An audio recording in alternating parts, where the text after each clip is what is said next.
Hey everybody, I hope you guys are all doing okay. Welcome back to Let's Play Siralim Ultimate, and we, or at least I, am still coming down off the high from last episode where we had a wonderful time. We found 4 cards launching us past the 700 milestone at 703 now, and in addition we found some pretty cool skins as well.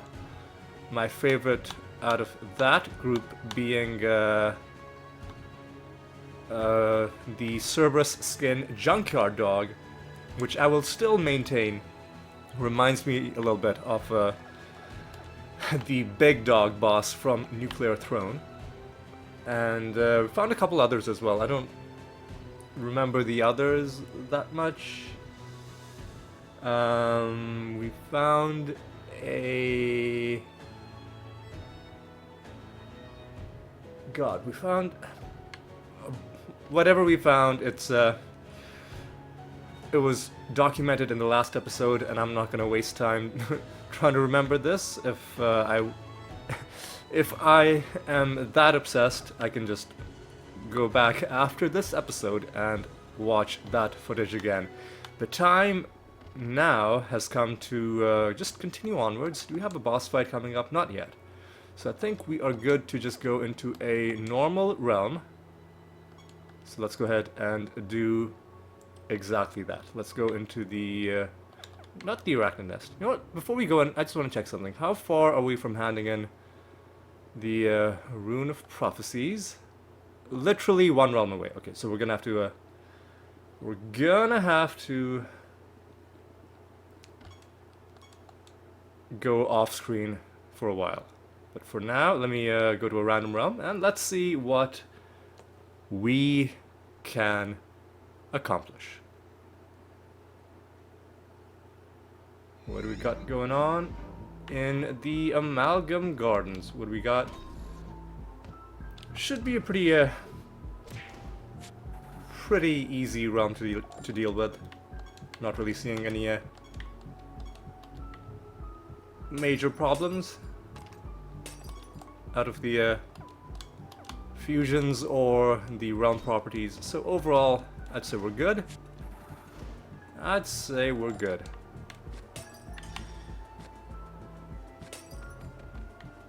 Alright, up. Go here. Bash these dudes and grab that, go down here, smash all this stuff, and just slowly make our way through this realm. And there's the candle already.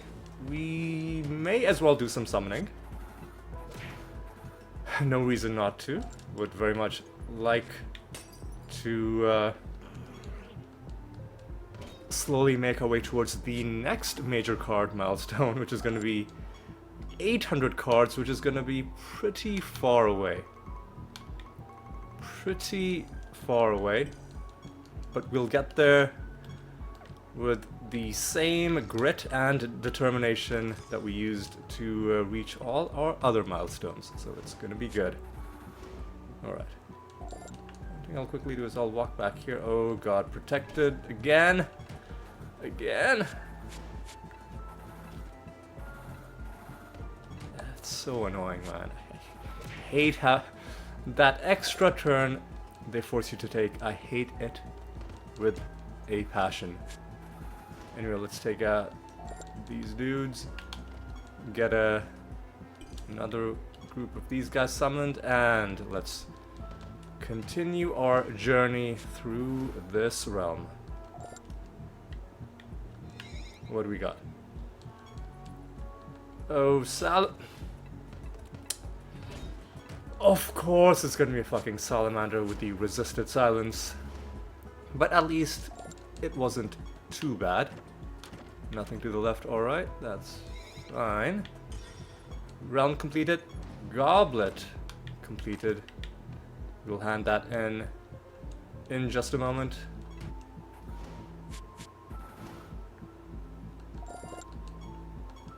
And let's continue onwards. Seeing what we find, even if... Obviously, I'd love to find cards, but even if we find no cards, last episode was so good that I would not mind. Ooh, I thought that was going to be the master, but that's just a person giving us some loot. We got some champion creatures who I also don't like. Hard to say who's more annoying between the champion elites and the protected elites. Frankly, I don't think either of them should really exist outside of proper boss fights. I think those gimmicks should, they should only exist in actual legitimate boss fights, like nether bosses maybe, and there are nether bosses who have traits like that. Nether bosses, false gods, gate of the gods are the only instances where you want to see enemies having that level of like scripted, unavoidable defensive buffs. I guess one way to deal with protected elites would be if you cast a spell to set their health to a really low percentage, so like 1%. But I don't know if there's any spell that by itself would hit the entire enemy party. You'd have to use some very complicated like chain of synergies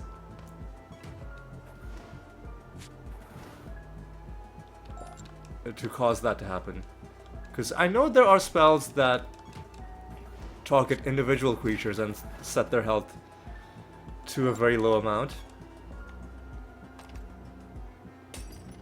I've been at the receiving end of a few of them myself, but I don't think there's any spell that would do that to an entire enemy party, because that would be too overpowered. So you'd need to have some sort of synergy, like, oh, if you cast a spell on one target, then this thing will cast it on another target, and then somehow chain that across the entire enemy party. I don't even know if that's possible, but that's how, like, the only way that I would think, the only way I would even think to try to do excuse me, the only way I would even think to try to do something like that, and all of that is just an insane workaround just to beat a creature that's just one step above a trash mob, right? These nemesis creatures. You find like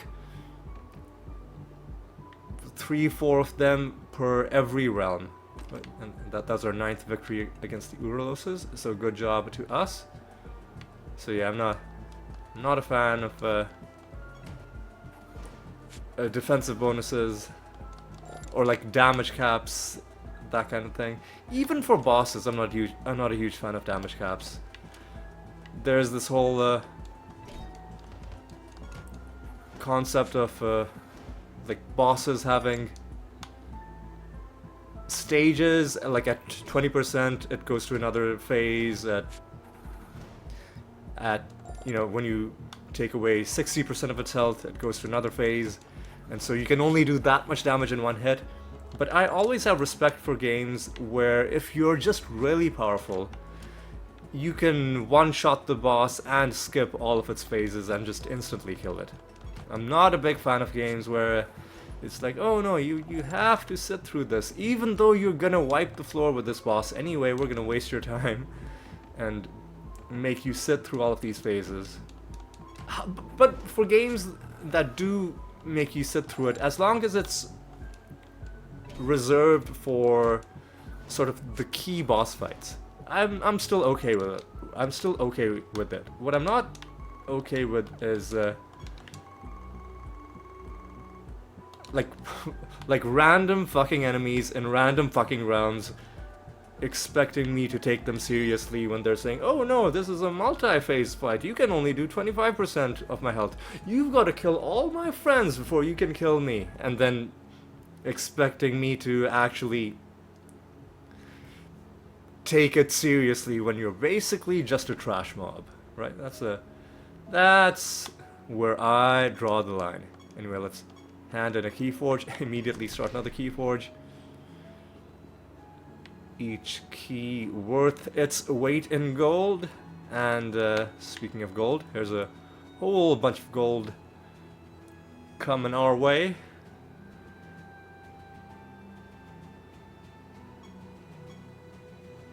Only 26.8k this time. Ugh, that's rough. So I'll roll it once. If it doesn't work out, I'll go ahead and pause the video. And look at that. It didn't give us what we wanted, so we'll pause things, and I'll be back in just a moment when this is rolled. Alright, see you in a bit. There we go. That didn't take too long. Took about maybe a couple minutes, and with that done, I'm just gonna mosey along and continue. All right, let's get a nice roll. 371 will do. Take that into a random realm.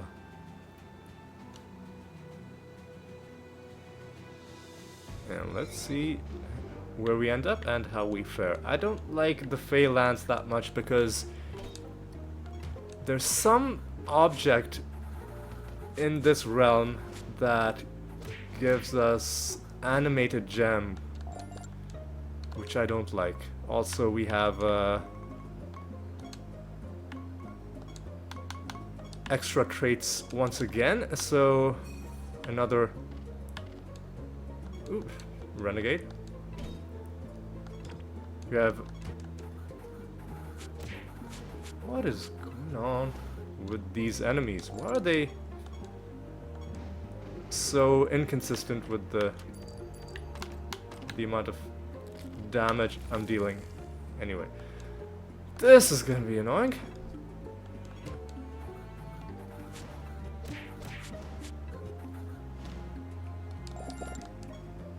So what happened that time?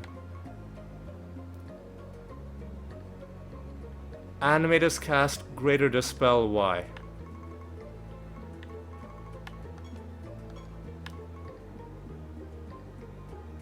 We need Blank Slate to be higher up.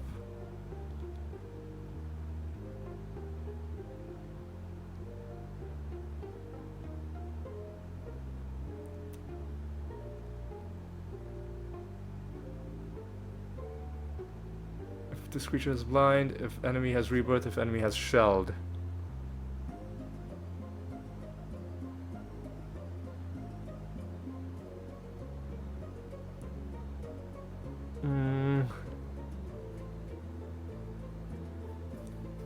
How would we fix this? Because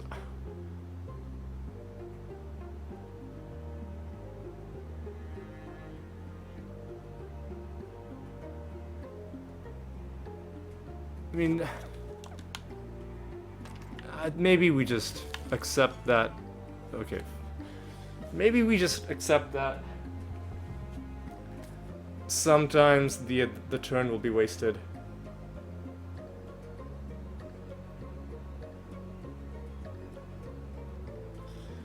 Yeah, I'm not really seeing an obvious way. So the issue is, like, there's too many things that I'm trying to accomplish all at once with the limited number of, like, a constrained, like, possibility space. There are some things that the game will allow me to use as conditionals for my actions, and other things that the game won't allow me. Anyway, long story short, in one fell swoop, I'm trying to say that if depending on who's taken however many turns, you should either cast Blank Slate or Rabid Dementia. But then I'm also saying, oh, but wait, if the enemy has shelled, if you're blind, and a couple other things, then instead of Rabid Dementia, cast Greater Dispel. Oh, we've already got Animated Gem, and yeah. And I think this is so far the best we can manage. I do think that the slight change I made to the Mimic version of this macro, I think a couple episodes ago, I think maybe it was the episode where we had the realm where enemies were fused with mimics, might have been that one. Anyway,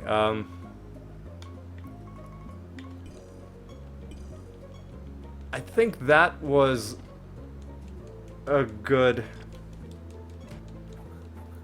like a compromise. Like, it slightly raised the priority for casting Blank Slate.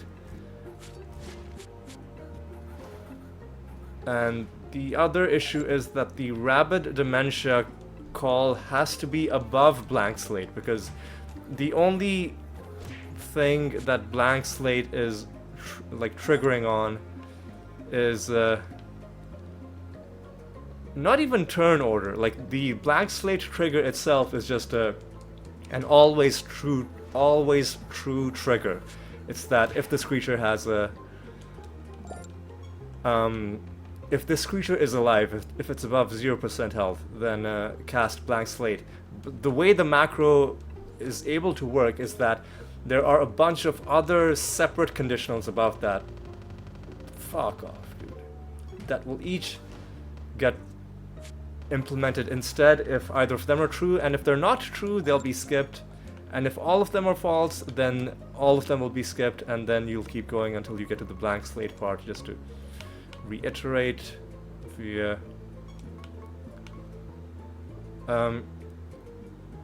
see, the Blank Slate line is literally just cast Blank Slate. No ifs. Like, it's a nominal condition. Like, if this creature is alive, cast Blank Slate. Same with this. If this creature is alive, cast Blank Slate. And on top of, ahead of that is the turn conditional, which is that depending on how many turns are taken, if you can figure out that it's no longer the beginning of the match, then you will always be casting Rabid Dementia instead of Blank Slate. Anyway, like, all of that works, and I've also kind of included the parts about, you know, cast shelled, cast dispel if they're shelled. For the Blank Slate macro, it might be worth it to just remove the part about if they have shelled, if they have rebirth, and just make sure that the Blank Slate part is always gonna work. Might be the way to do it. Especially because our Dread White is gonna be casting Dispel a lot of the time anyway.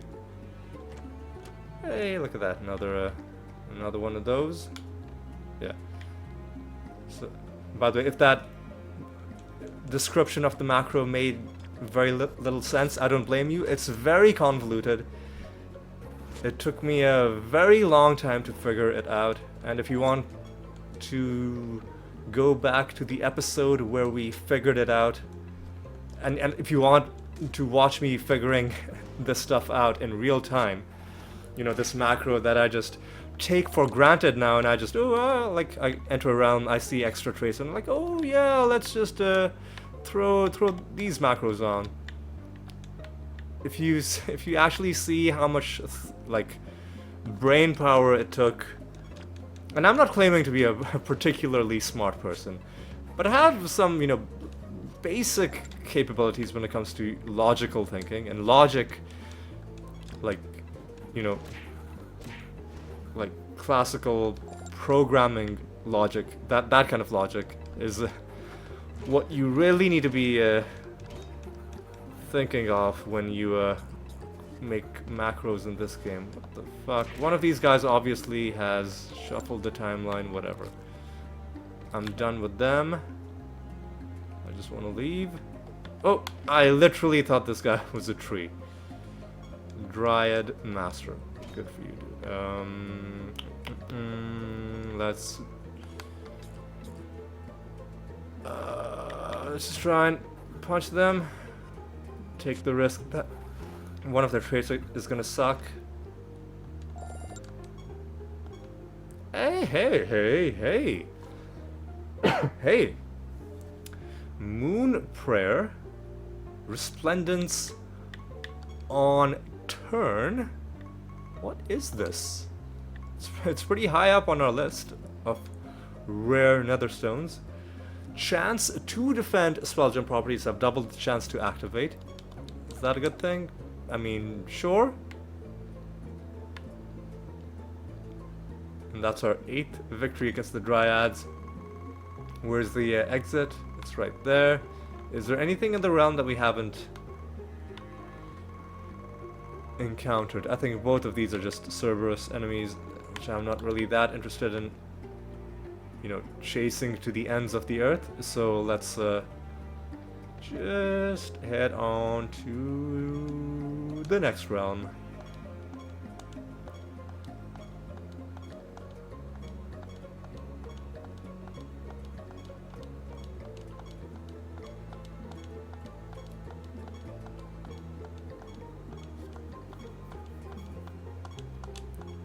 $360 extra traits again. I'm sorry, not 2 realms in a row. I'm sorry, not 2 realms in a row.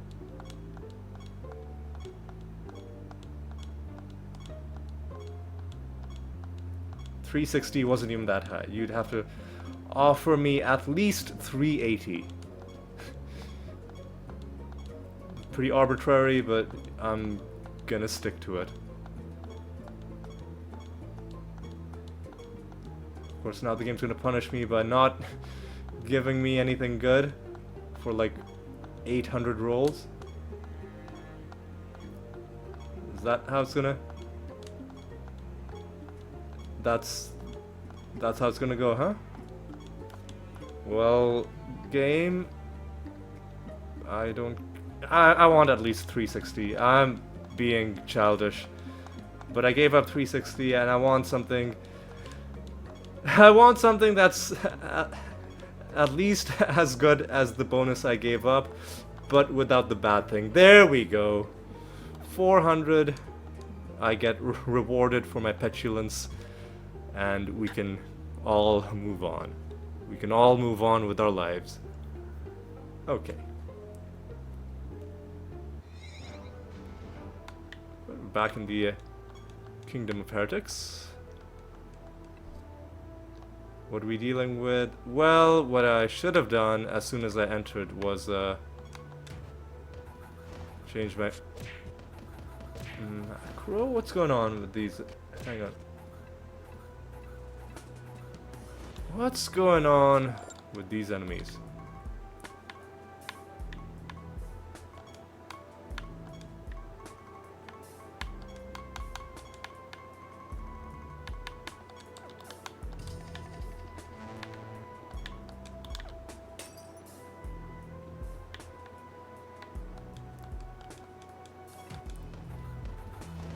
Excuse me. Oh, they've got something, and some creature in their party that's intercepting the damage on behalf of its allies. Something like that is what I would wager is going on. And that's why it feels a little weird. Okay, so we do need to answer one more question. Waspid My guess would be that Waspid Slicer is a nature creature. But I'm gonna check to make sure.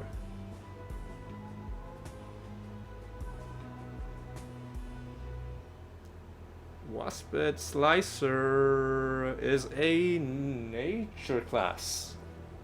Indeed.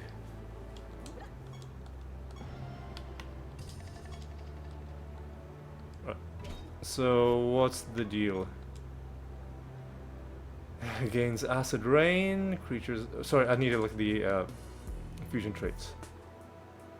Oh yeah, it's got a thing about intercepting. When a creature would take attack or spell damage, this creature... Yeah. Which makes combat a little bit annoying just because I think the extra calculations that the game has to make slows everything down. Like, we're still winning in the same number of turns, it's just that the game is running more checks in between, I guess, or for lack of a better term.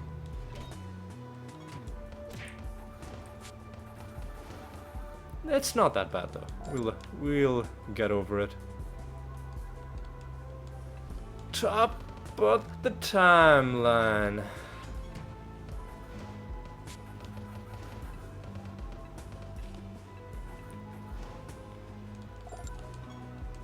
Alright, let's take you out.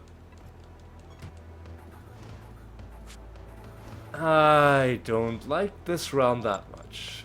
I'll be honest with you. Something about the combat, it's too like jittery. Not a huge fan.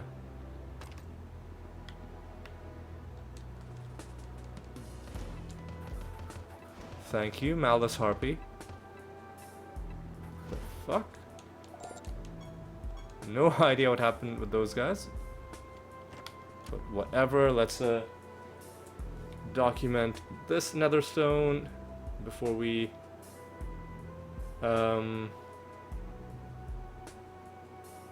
move on. Alright, got that one. And let's hit some of these guys.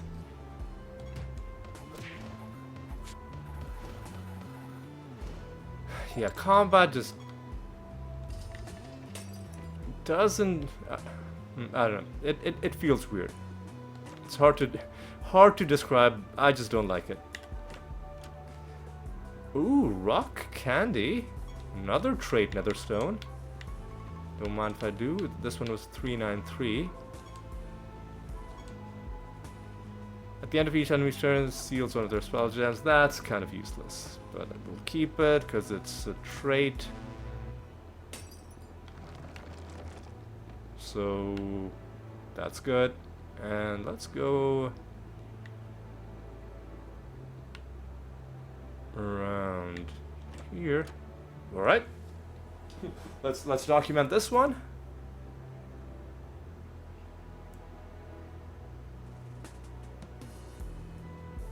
And then let us continue here.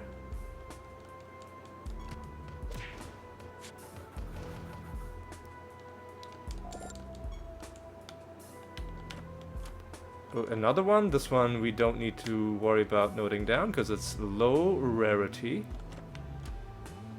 Lots of netherstones. I think we're in netherstone week. Oh yeah, we've got to collect some robes.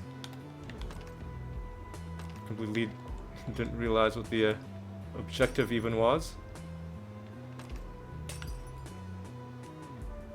You generally don't need to care about what the objective is. Usually you'll just complete it by roaming around the realm and interacting with things, and then eventually you'll find whatever you're looking for.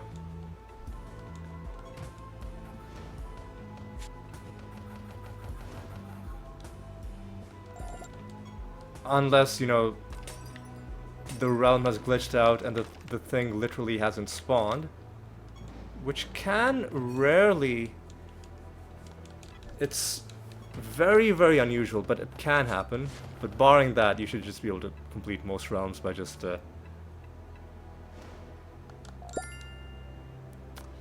by going around and just doing stuff. There's another nether stone. And we're about to kill the Carnage Master for the 10th time. So let's do a bit of this action. And I think we can just do this.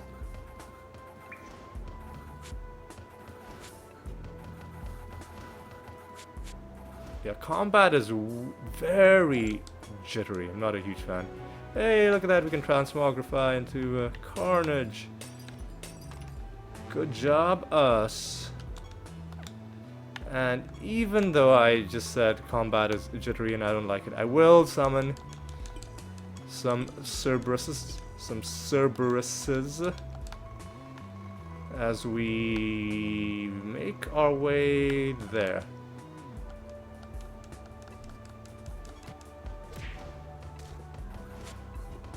Ooh, shit, we have animated gem again.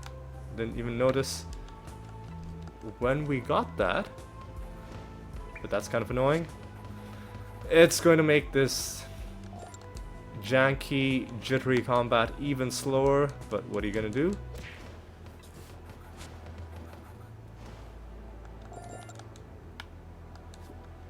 Okay, so this is a bit of a, like, completely going off on a complete tangent, like completely unrelated to everything I've been saying so far, but it's something I've been thinking. So we've been stockpiling keys, right? And I've been sort of feeling very pessimistic about it because we just need so many keys, and I'm like, how are we gonna get keys? It's gonna be hard. We're gonna have to spend all our emblems to get keys. And then I realized, except for Caliban, every time you beat a god, among your rewards, you get 100 mana for beating the god, and then you also get 10 emblems for that god. So, to beat... Well, beating 32 gods will give us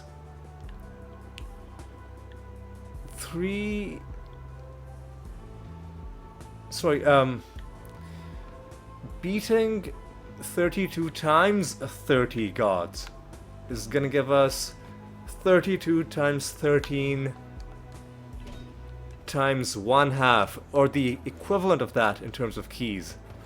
So 480. It's literally just 1/2 of whatever the original calculation was. So that does ease things up somewhat. But then that also means we're gonna have to actually, weirdly enough, like, to accelerate the process of getting more keys, we're gonna have to start spending the keys that we currently have. And then that'll give us, like, spending the keys, and then also those ascensions will be permanently done. It'll also reduce the number of keys that we need overall, so it's not as crazy of a scheme as it sounded at first. So all of that is to say, by actually doing the ascensions, that's another way to get some of the resources we need to do whatever the remaining ascensions are. So now I'm thinking,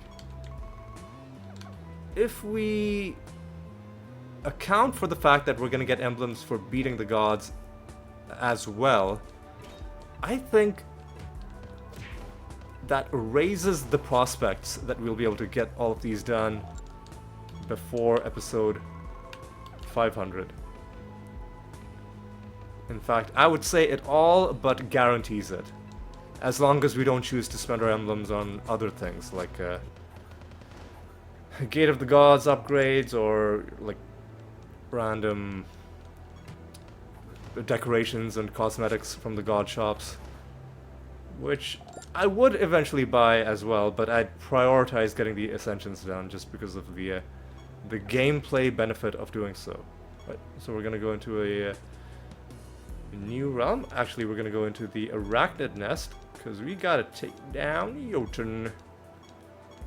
The good thing about fighting Jotun is that you can just make him immune to everything. You can give him every defensive buff in the book, because you're not killing him by... well, you're not killing him, period, right? All you're doing is you're waiting it out until he gets bored and leaves, just like Lister.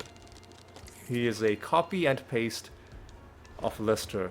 Or I guess Lister is a weaker version of Jotun. One thing we do have to be careful of is got to make sure we don't summon anybody at the candle. Their Fuse of the Apocalypses. Easy realm other than that.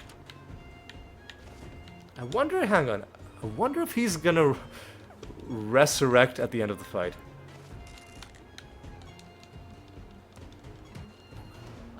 Yeah, because even though the lore is that he gets bored and leaves, the way the game displays it is it goes through the animation of him getting killed. So I wonder if the game's gonna like resurrect him. That'll be fun to see. I'm sure all the times we fought Jotun, it's probably happened before. And the fact that I haven't noticed anything about it means the game probably has already accounted for it.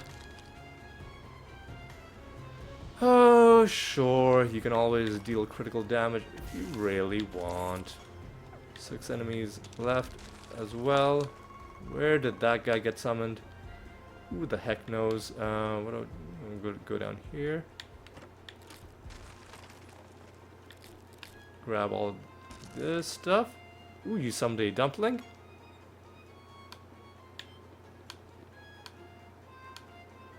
Oh, there we go.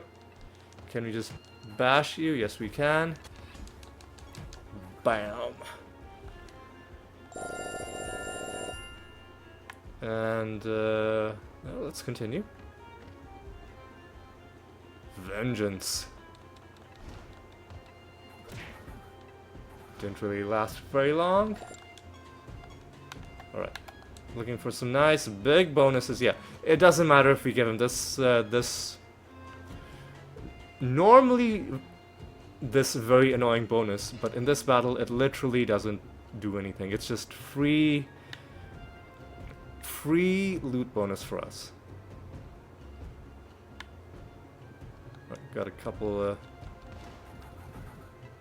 enemies coming around here. And with this, see, this would actually have some bearing on the battle depending on what buffs he gets, but this literally won't have any bearing because we're not going to damage him ever. It could have been a better bonus, but like between those two, we you know, that was the obvious choice. In this case, this is gonna have some impact on the battle, whereas this wouldn't. But I'm gonna take this because I want the loot. Refuge of the Magi is Zantai.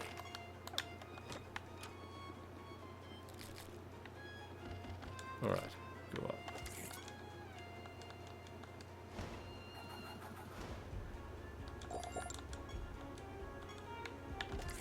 Grab all of that, all of this. Summon even more enemies, okay. Are there any enemies in the segment of the map we've already cleared? Fucking hell, yes there is, and he's in the most annoying room all the way back. Okay, let's calm down.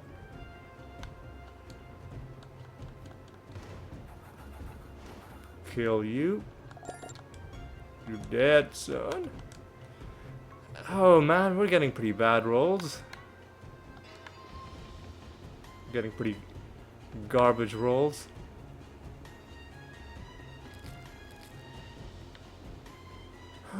It's okay though. So there's 5 enemies left. not that many places that they could be in. Glad we still had one of those instant kills lined up to take out these agile enemies. Saved us a bit of time.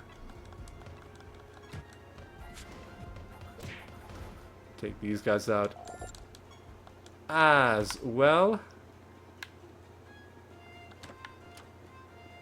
Take out the cockatrice master. The quote-unquote cockatrice master, where fully half of the team is not even cockatrices. Like, you could call this guy the Griffin Master and literally be, in terms of the numbers, literally be as accurate. Right. But anyway, let's not worry about that too much. Let's instead do entangling roots, because evidently we have not snared them so far. You know what? Let's try and give the Dread White an opportunity to prove himself. Let's see if however much health we give him, if that's gonna be enough. I mean, it should be. Oh, it would have been if we had our second cast. But, it's okay. So our 55th win.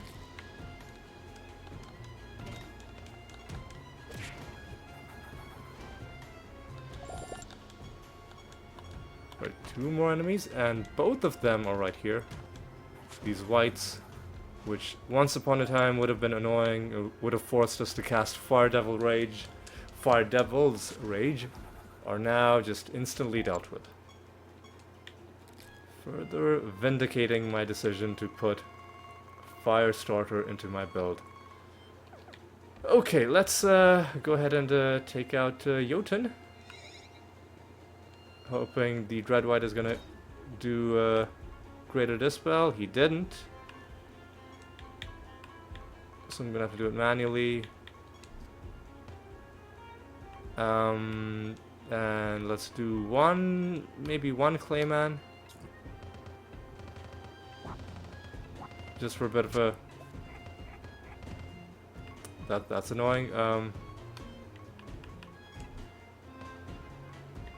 You gotta keep provoking. Oof, those are some beefy hits he's landing on the Dreadwhite. Oof. Ooh, yikes. I mean, you survived, which is what matters. Here's what we have to do. We have to do Entangling Roots. And we have to now Dispel again. We just need to settle into a good rhythm. You do Entangling Roots as well. Everybody else should just defend. You should keep provoking.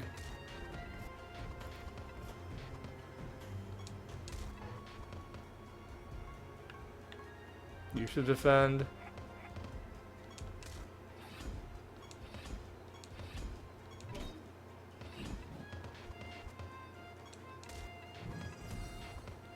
And I think we're fine.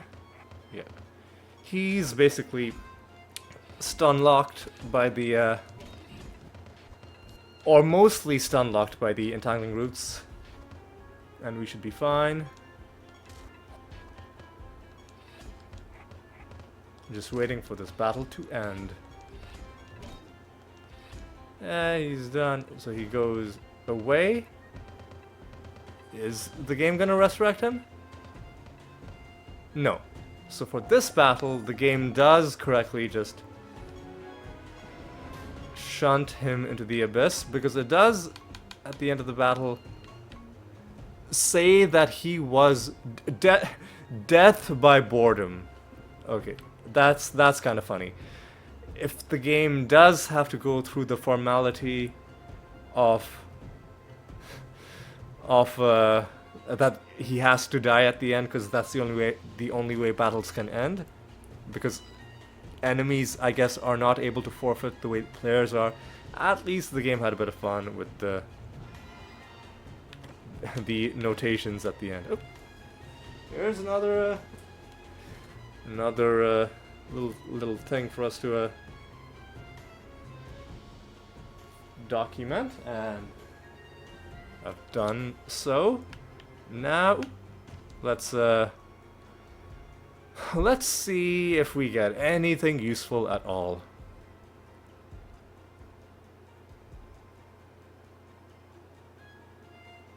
Attack additional times. Manually cast a boost. Random. I don't like random spells. This could be fun. If you cast a spell, you gain arcane.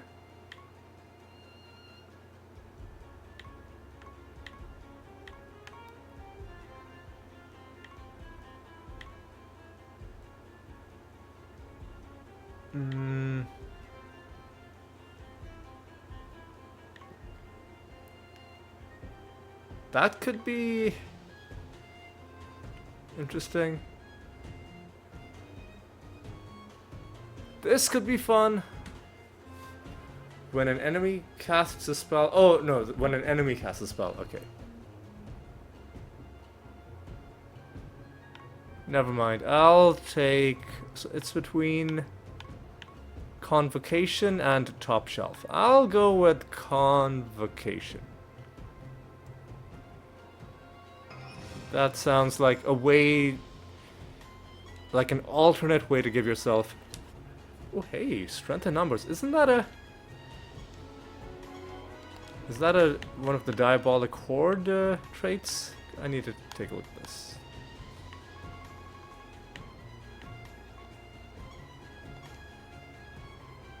It is.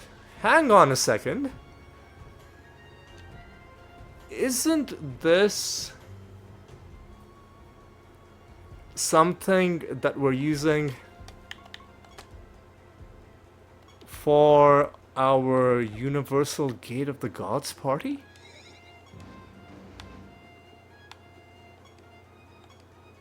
Huh, I'm gonna go home and I'm gonna rename that netherstone. I'm gonna call it Strength in Numbers. Literally just give it the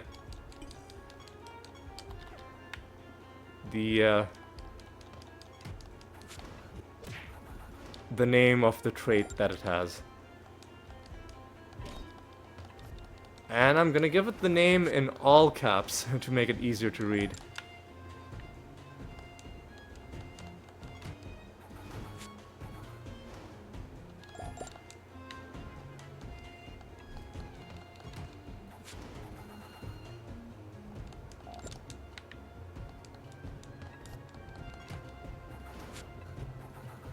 Alright. Going through... I'm not gonna kill every single enemy.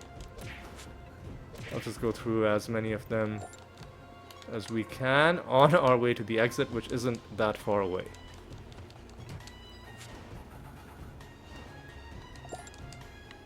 Alright, let's kill some more.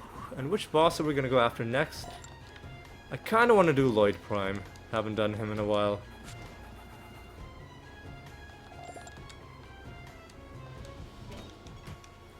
Kinda wanna do Lloyd Prime.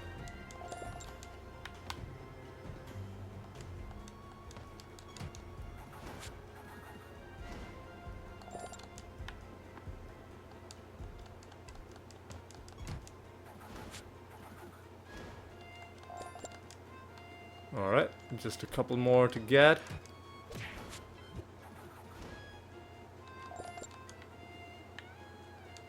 And we can move on. Also, how are we for time? 49 minutes. Alright, we can do a little bit more. We got some time. We got time.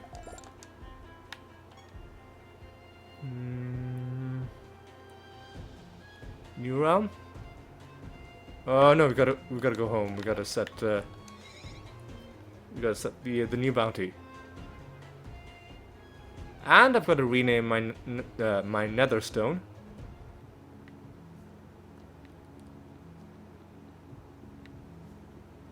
First of all, let's set a bounty against. Let's just go light point. Actually, no, I want to imp. No, I want to do light point. Want to do light point.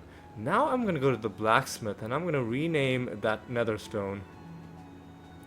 So etch.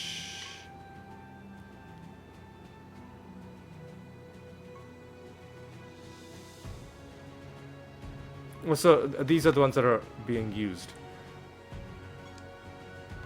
First of all, to make it easier to read, I'm gonna make the trait names all caps.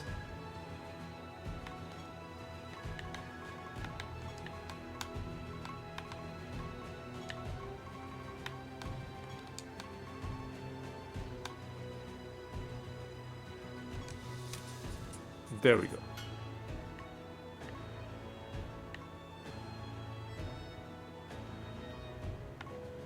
And it's good that it still keeps the rarity. I'm even gonna name this one. I'm gonna call it Barbarian.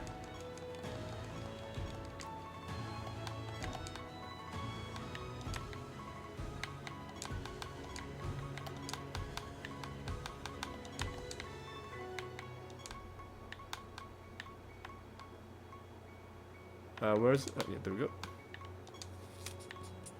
And then there will be a locked netherstone, rarity 220. The game's probably gonna say, oh, the name's too long, you can't say strength and numbers, and it'll be like strength and num. I mean, strength and num would be... it would get the point across. Strength. Where's the... in, and let's see how far the game will allow us to go. U M B E O R ooh S. Yeah, we got the whole name. We did it. Strength and numbers, rarity 220. There we go. Now, in case we want to use it, we can easily find it. So one thing we can do is we can go to our nether stones, sort by locked, and usually if I've given it a special name, one would assume I would also have locked it, because otherwise what would be the point? Oh yeah, let's give the woe guy a special name as well.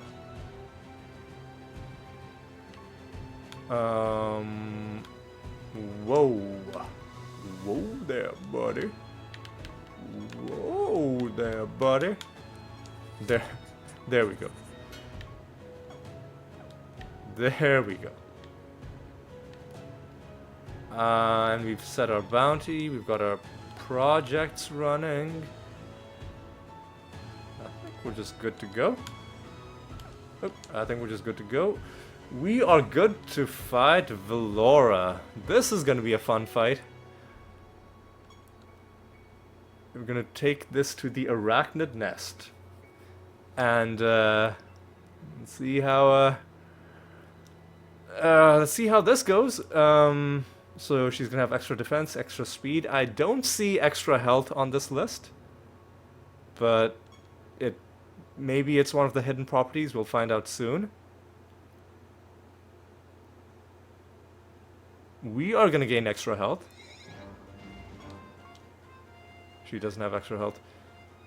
She's gonna be fused with waspids. Is that gonna be bad? Regalis rules over the realm we're in right now. Is that gonna be bad? Oh, like, are there... I feel like there are some wasp traits that are kind of bad. How many emblems are we up to? 208? Yeah, we're accumulating them at a nice rate.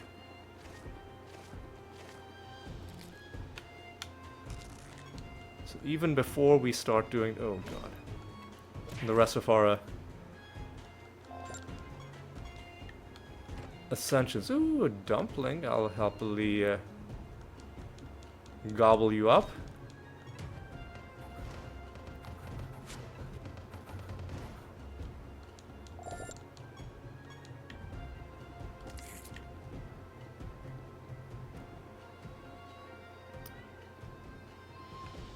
What? Oh no. Oh no. Oh. Luckily there was something in his way at just the right moment. Nether boss means we could do some summoning if we wanted to. Alright, this is gonna be a huge test.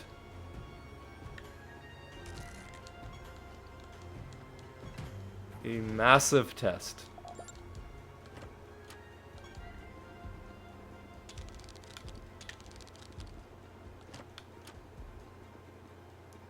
And I'm gonna treat this with the same solemnity, with the same seriousness as a Zantai fight. Even though I know exactly who we're fighting and what her trait is gonna be. Precisely because I know exactly who we're fighting and what her trait is gonna be, I'm going to clear the entire rest of the realm first. And only then will I mosey along and try and take her out.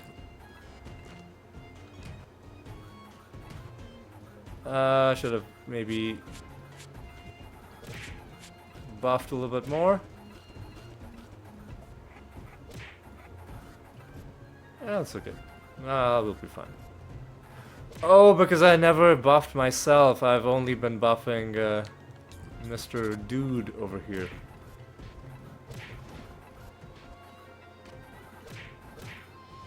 If I had been buffing... oh, all of that buffing for the Dread White, and I'm gonna kill them with the Animatus anyway. Well, that was a pointless, like, end to that combat.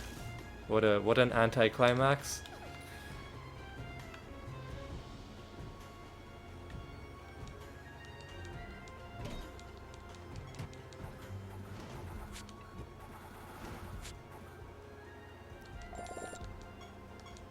All right.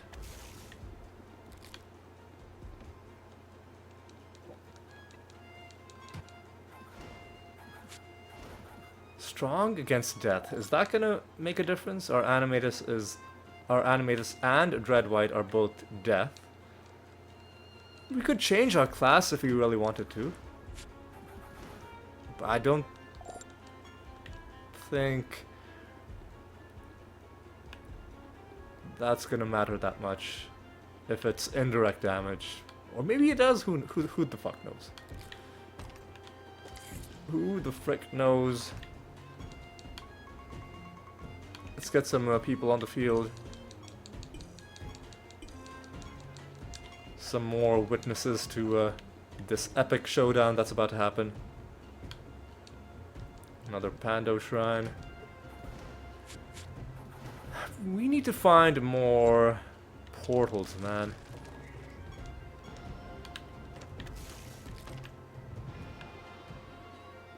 Because I think we found 0. Found all 3 of the Pando Shrines, 0 portals. So that's not good. Let me check something. We are running experiment. We're not running a... oh, we're not running a training mission. What? Because we're... oh, I'm an idiot. Oh, how far have we gone into this? Ah, fuck.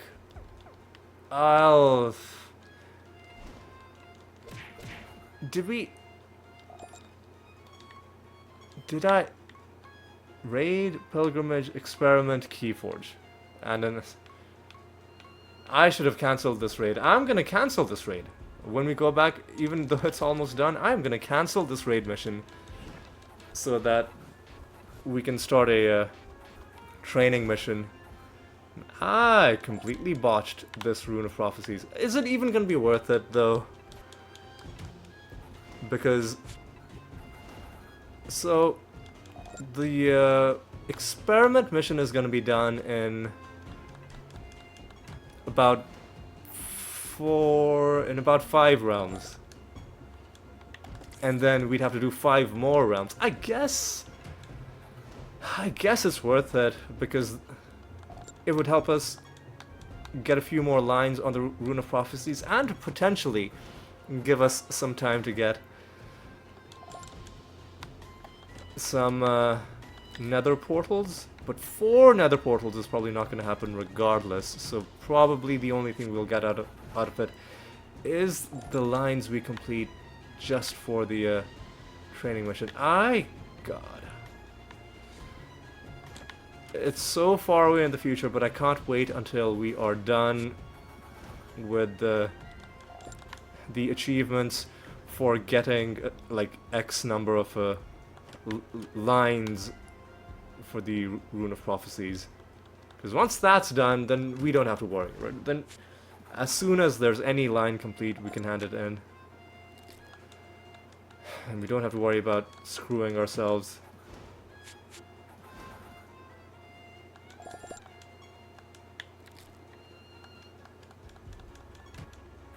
Anyway, let's get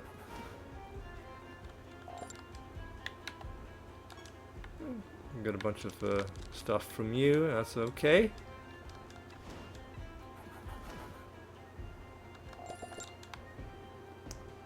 And no cards this episode so far. That's okay.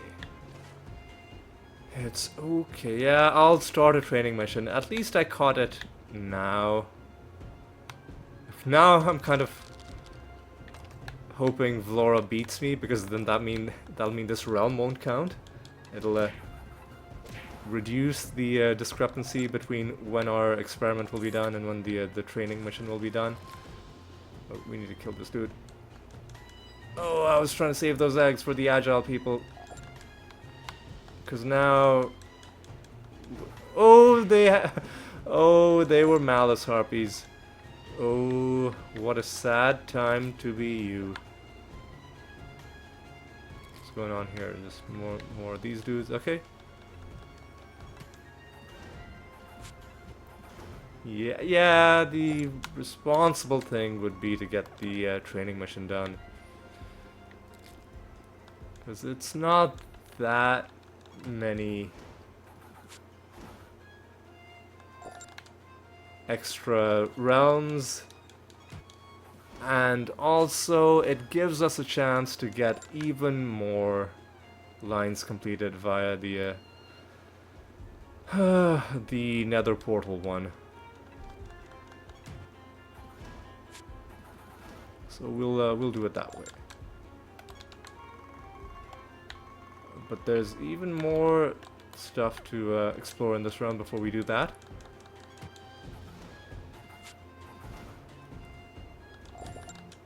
Alright, let's take a deep breath.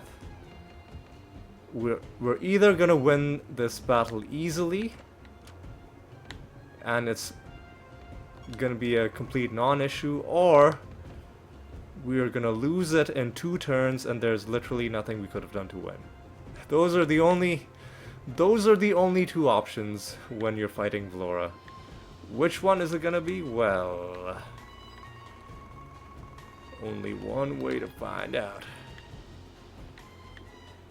Oh god, what's it gonna be? Vlora's crying again. Blah blah blah blah. Yeah. Okay. We've gotta fucking do this. Okay, most of our team's alive. All we need to do is cast a Archangel's Blessing. And I don't mind that my Rift Dancer is dead. Honestly, I'm not even... Excuse me? What?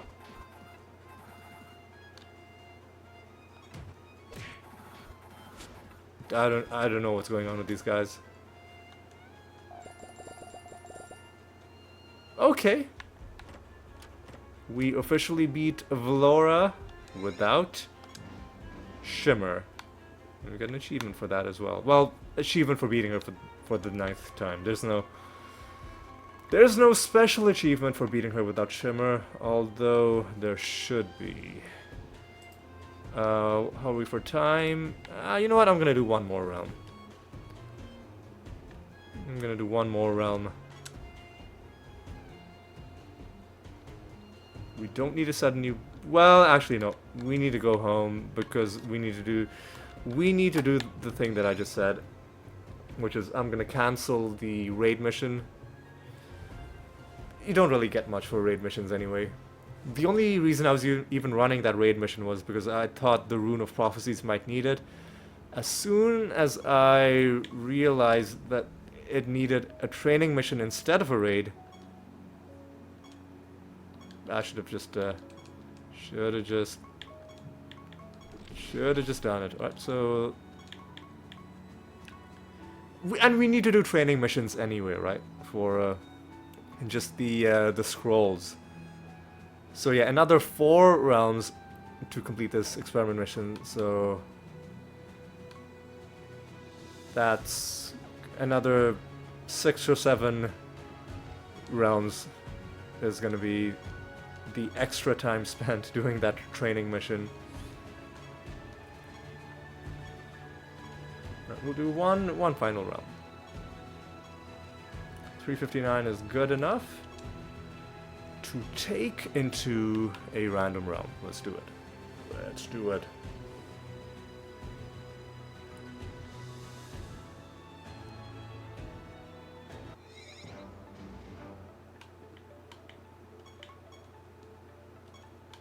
Alright. They are resistant to debuffs, which kind of sucks. They have a chance to resist damage, which also sucks.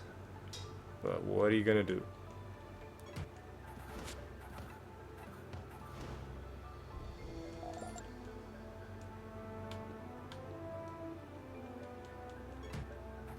Yeah, it's not surprising that the Rift Dancer got wiped out by Vlora, because her health is lagging behind. Because she doesn't have a health boosting artifact. I think that's the one key problem. But I don't want to switch out her artifact, because her artifact, the boots have a chance of casting her spell on turn. And I think that's ultimately more useful.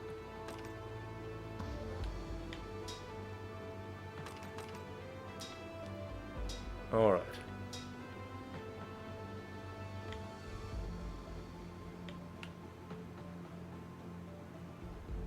Ooh, you got a dumpling. Let's take out the Occultist Master. Occultists, some of the finest sorcery spellcasters. I didn't even read the rest of what that guy was saying. I'm not too worried about whatever his deal is. Let me just do a bit more of this. And bam. Bam! That's our 8th win against the Occultists.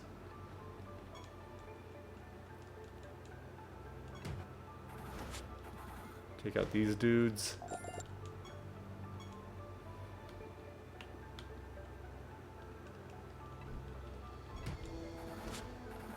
Bam.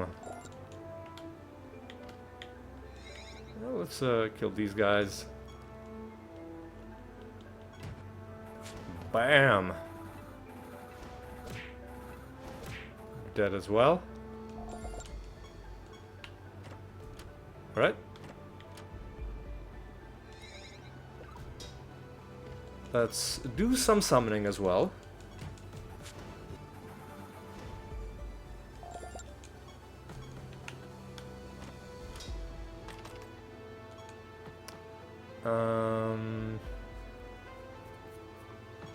Yeah, let's go ahead and get some more Cerberuses on the field.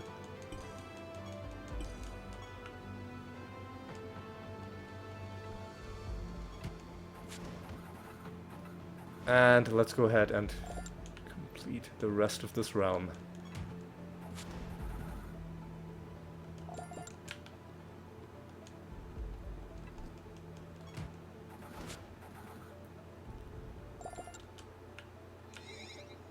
Let's kill these guys and see what's in their chests. Hopefully something nice.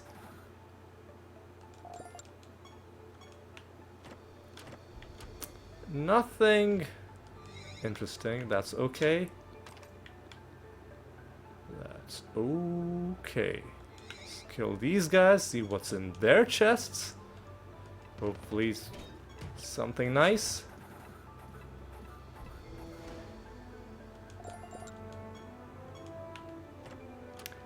And would you look at that? Our first card find for the episode comes in our final realm, courtesy of one of these mini boss chests. Our loot bonus once again paying out for us. In an Imling card. No partial bonus. But let's take a look at that. I believe they're part of the Imler set. Imlers and Imlings, I think, are part of the same set. No, they're different. They're different. They're totally different. And there are 8 of each. So we found an Imling card. More defense while defending, more defense while provoking. Alright. Decent set of bonuses. So we got a card out of the episode as well. Making it a definite success. Still, it doesn't really compare to the previous episode. Doesn't really compare to 4 cards and 3 skins. But, you know, like 1 card. Still quite decent.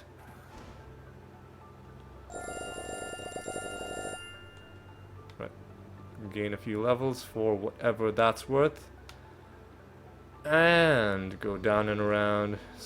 We'll just clear out the rest of the people we summoned, and then I think we'll call it good.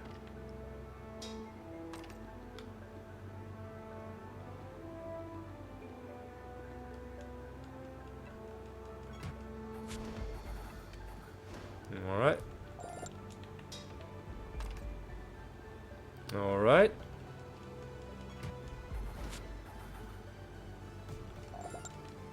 Alright. Alright.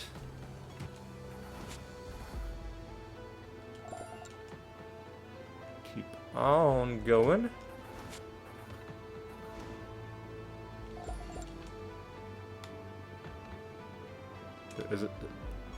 Is that the first chest we found in this realm? It's the first. There are other chests, but the other chests we opened were all bonus chests. This was the first proper realm chest, I guess. So what's our Rune of Prophecy looking like? It's decent. Oh yeah, oh we also... Right. We also haven't done any buried treasure. We're missing that as well. So... the extra time we're going to spend on the training mission is potentially going to give us time to do that. Okay. We can hand in a Keyforge mission as well. So now I feel a little bit less bad about the fact that we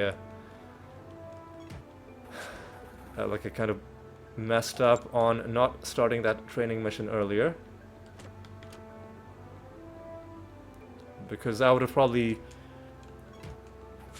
been like, oh, but we haven't found any buried treasure and we haven't found any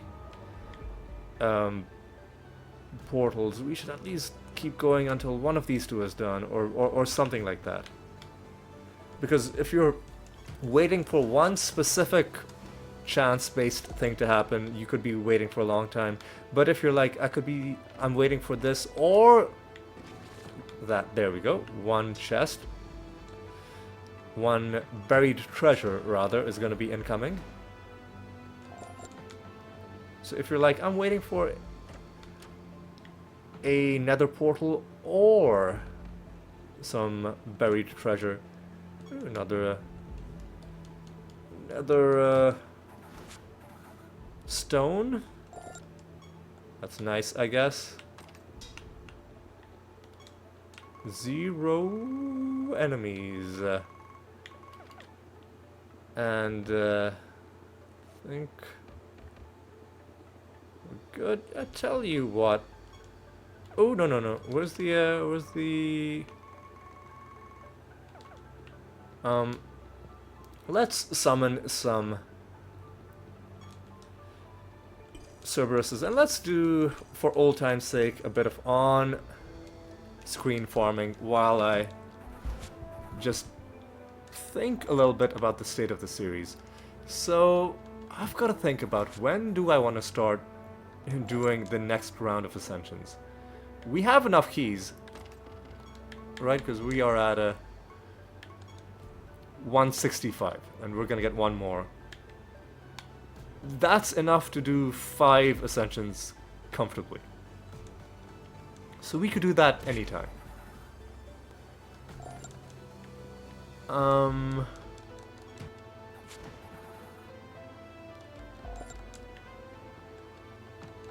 Before I do that though, I want to save up a few more emblems in our realms, because the way I'm envisioning it is we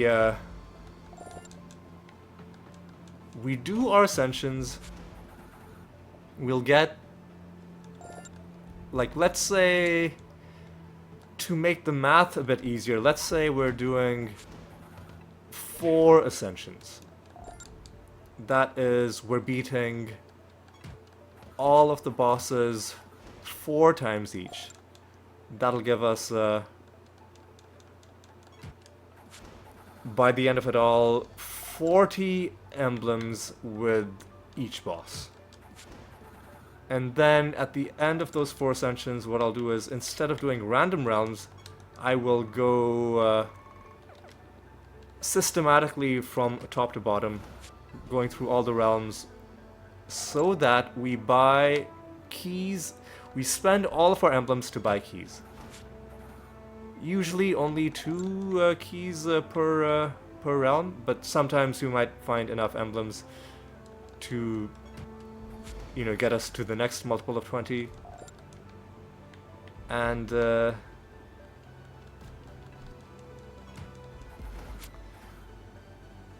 yeah, I'm thinking we should do, we could do 5 at a time, but I think 4 at a time will make the math easier to follow. So the next time we do Ascensions, I'll do just 4 of them.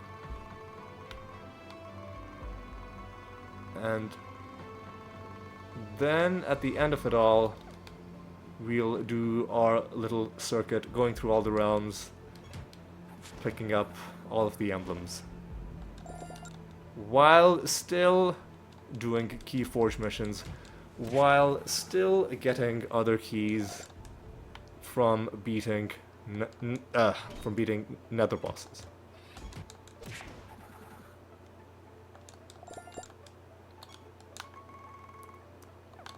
So yeah, I think soon then we're gonna start our next round of Ascensions.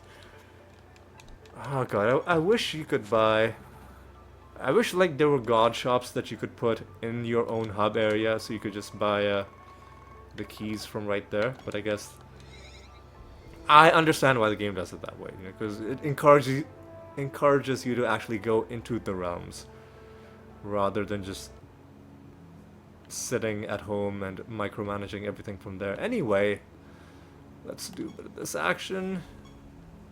An assassination. Keyforge. Let's start another assassination. We're still doing tremors. We did the... I think this is an H. The Hanyak tremor. So let's do the Gorlum tremor. Let's start another Keyforge mission as well. And before we end off, let us crush our unneeded nether stones. Let's sort them by rarity, because that's what we do. a whole bunch of low-level ones,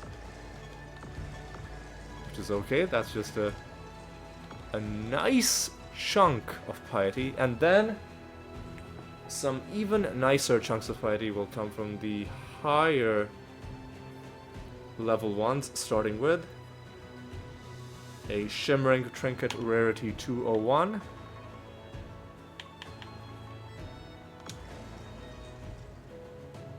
a Polished Ornament Rarity 220,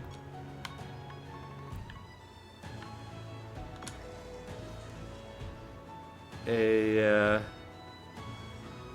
Shiny Stone Rarity 228,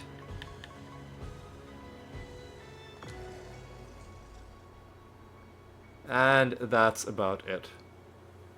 Maybe there's a few, there's probably every once in a while one of them will slip through the cracks. I'm not too worried about those. We'll at some point systematically go through our list of nether stones just to make sure that they are all correctly sorted. One interesting thing is, let's say, like my naming system of giving nether stones names based on what traits they have. What if there's a nether stone which has 2 useful traits? Am I just gonna put like a paragraph of text, depending on how long the trait names are? That's a problem for future Ali to solve. For now, though, let's reflect on what we accomplished this episode. Here are the achievements we got. We killed Vlora for the 9th time. We got the 10th victory against the Master of Carnages, and a few other masters here and there. We found 1 card. Takes us to 704. No skins. That's okay. We're still making progress on the Cerberus set. Look at this. First page is just full of stars. Slowly, the second page will get there as well. And I like that every single page has at least 1 star. Not even at least 1 star. Like, I think the lowest is 2 stars.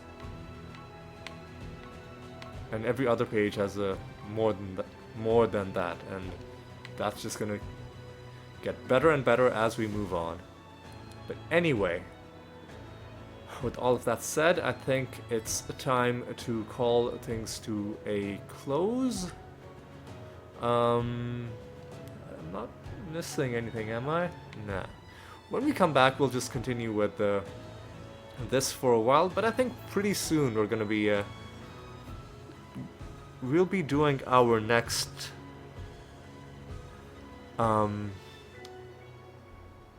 foray into the Ascensions, and that'll be a fun little process. But anyway, that's gonna be all for this one. It's time for me to say thank you so much for watching. Hope you enjoyed this episode. Hope you'll join me for the next one as well. And until then, take care.